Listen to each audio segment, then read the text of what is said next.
We are taking a look at care work. Care work is exactly what it sounds like, all the work that we do to care for others.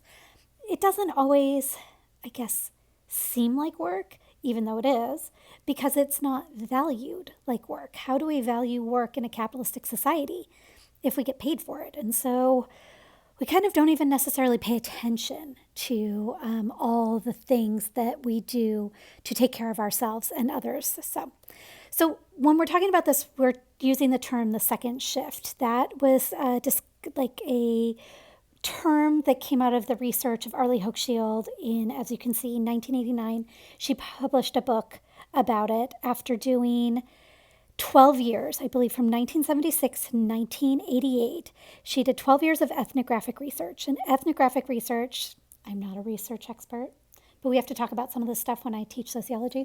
Ethnographic research really means like kind of submersing yourself in what you're researching. So, like, it's a lot of times observational, that you're just kind of sitting and watching what's going on.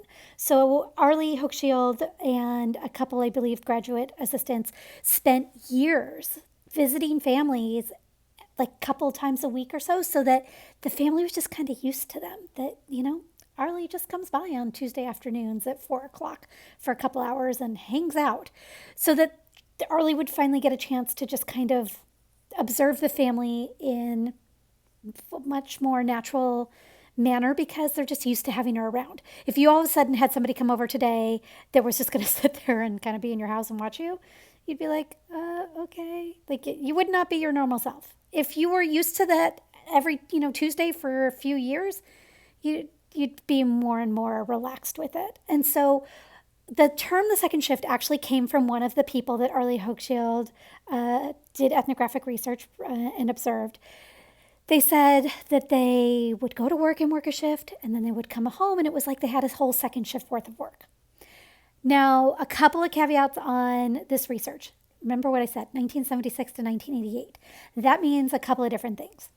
We are talking about the time after the second women's movement, where we like to say, if you think of like the 1950s and there were so many stay-at-home moms and things like that, women went back to the workplace. Well, what women did, right?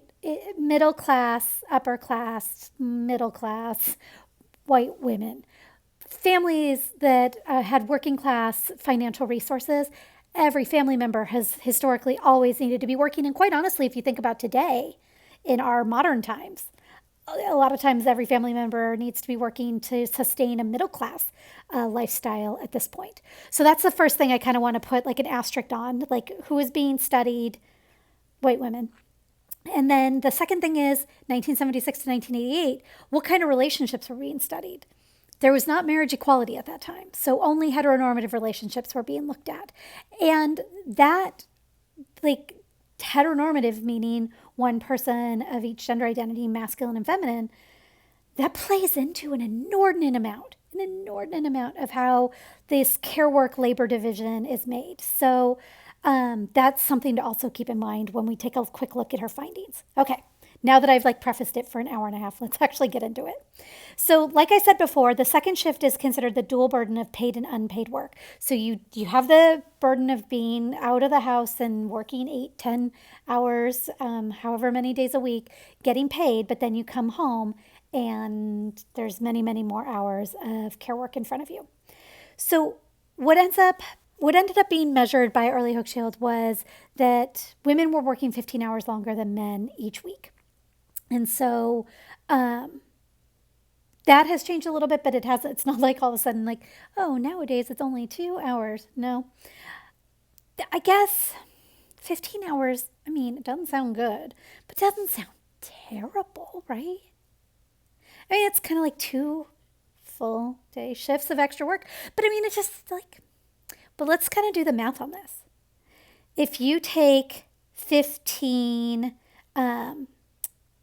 hours a week so each week, but times it by 52 weeks in a year, right?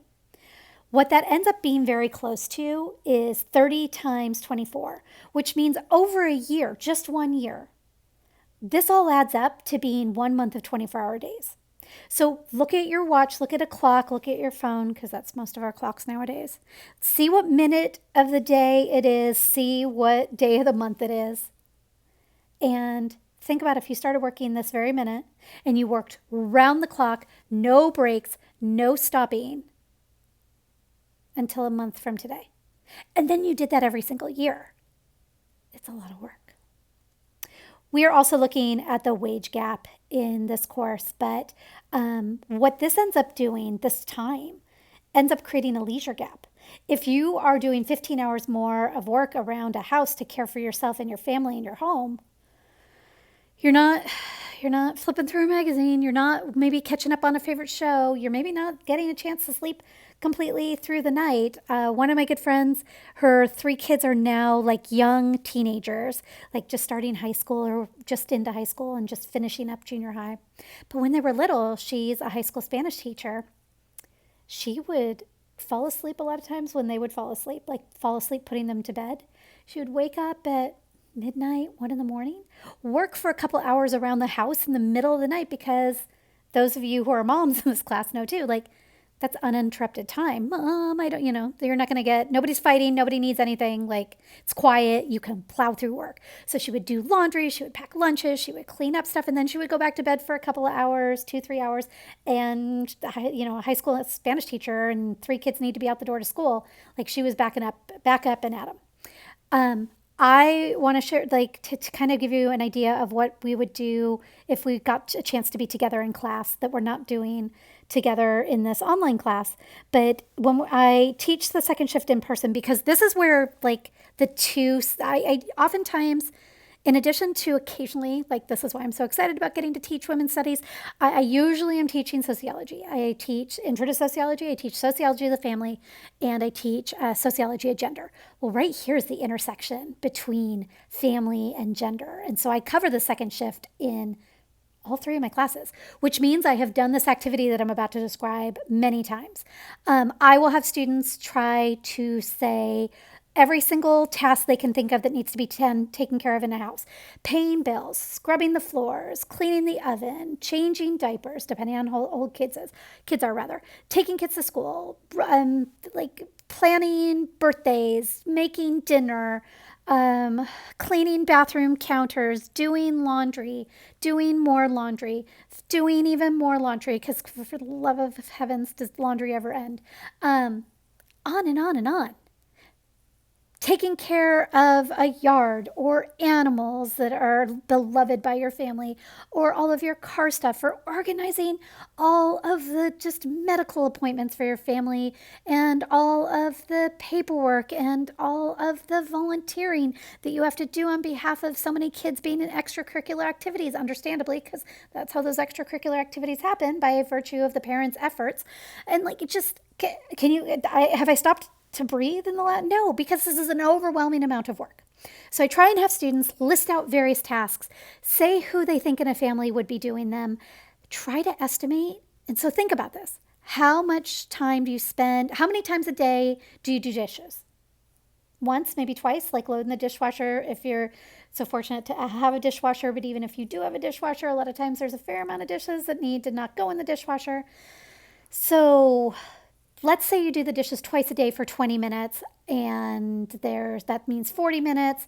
And if you take 40 times 30, because you want to think about this as like the whole month.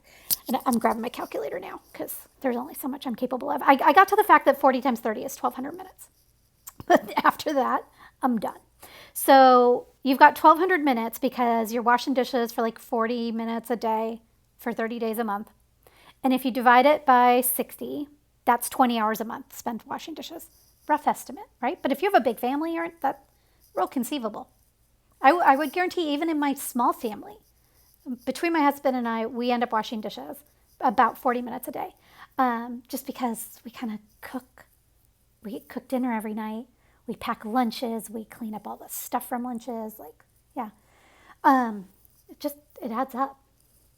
If you had to pay somebody outside of your family, if you had to hire them to wash dishes for you, just that task, and you had to pay them at least minimum wage, which is right around $15.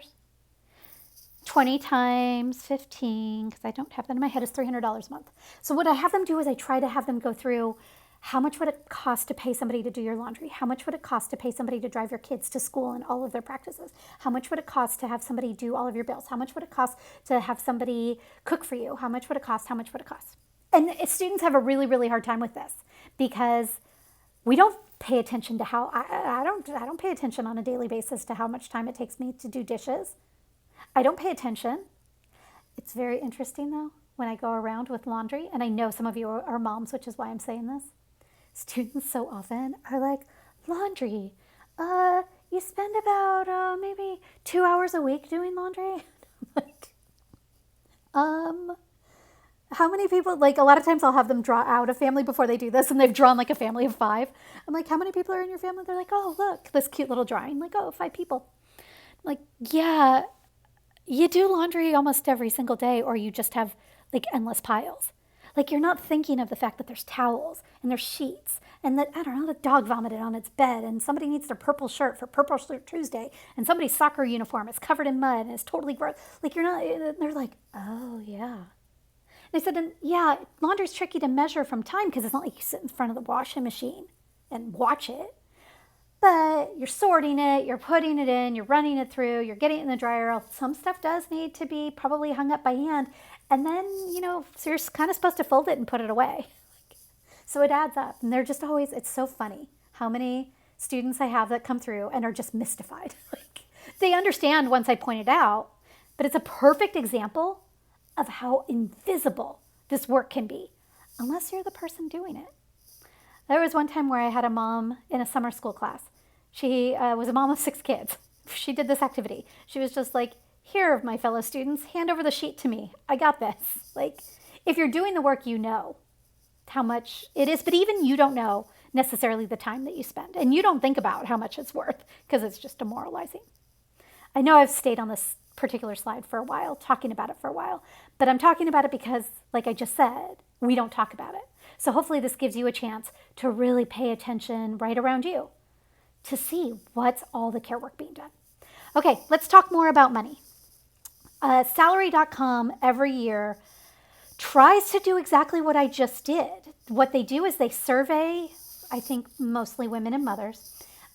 They try to find out how much time they're spending on various care tasks, and then they go to the median incomes of all of those kind of areas of work and try and conceptualize how much is this work worth.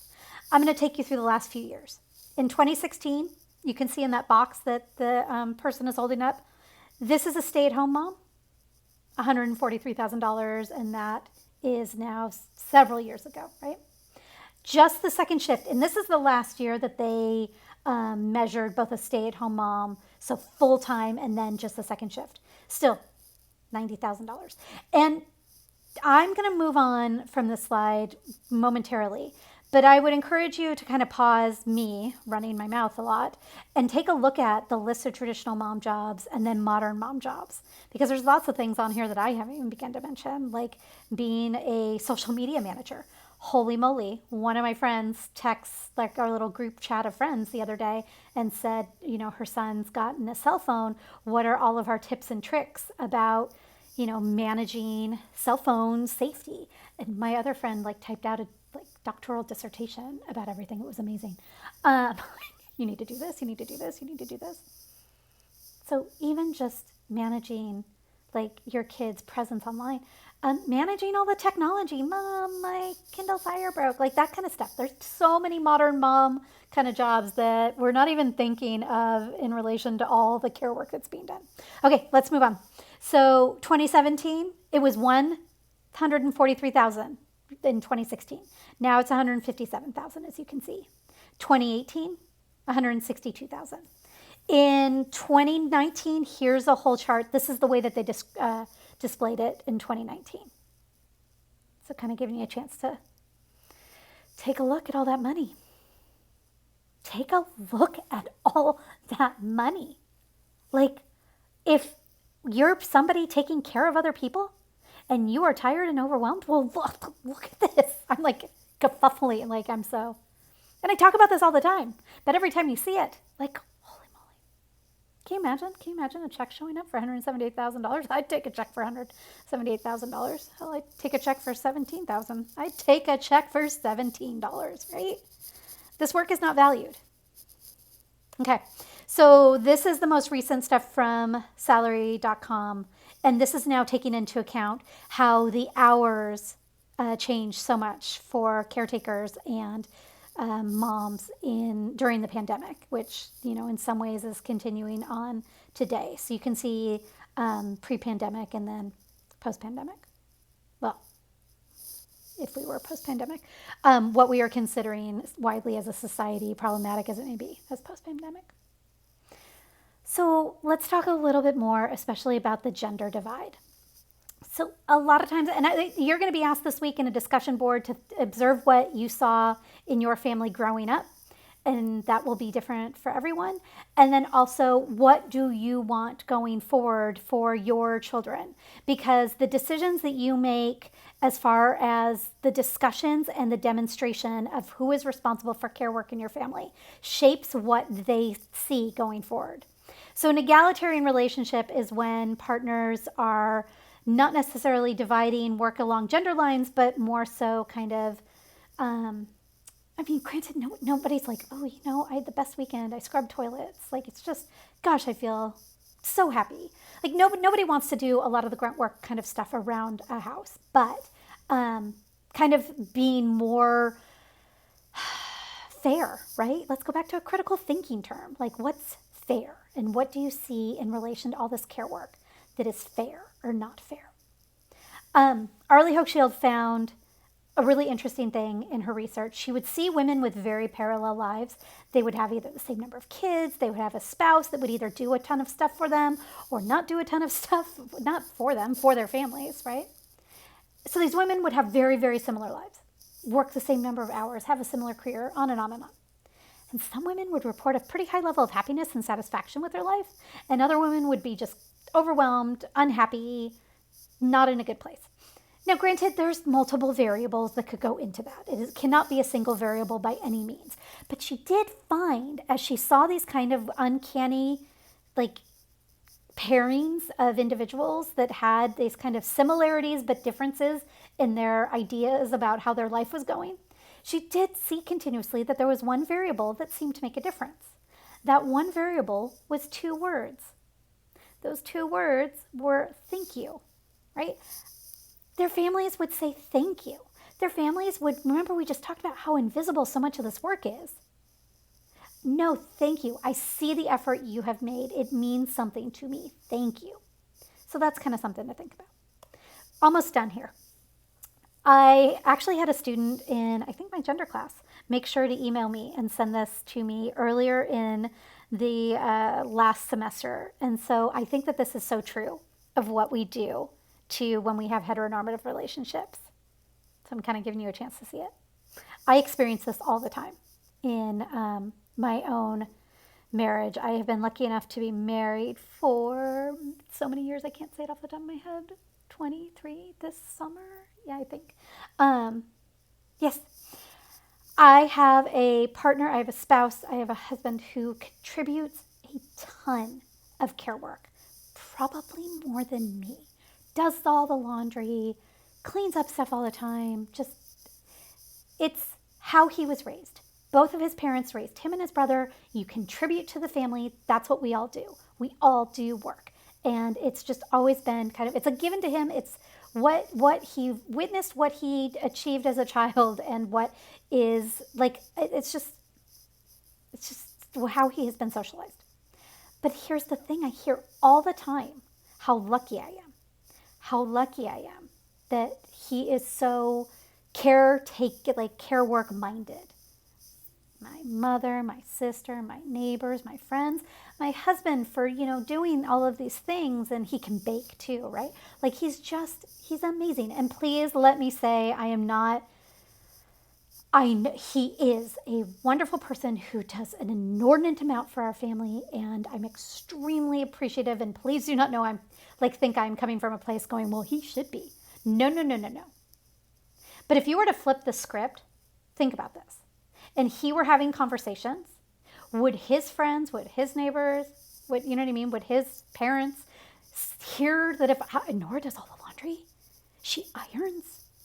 Like, you're so lucky. He would never hear that.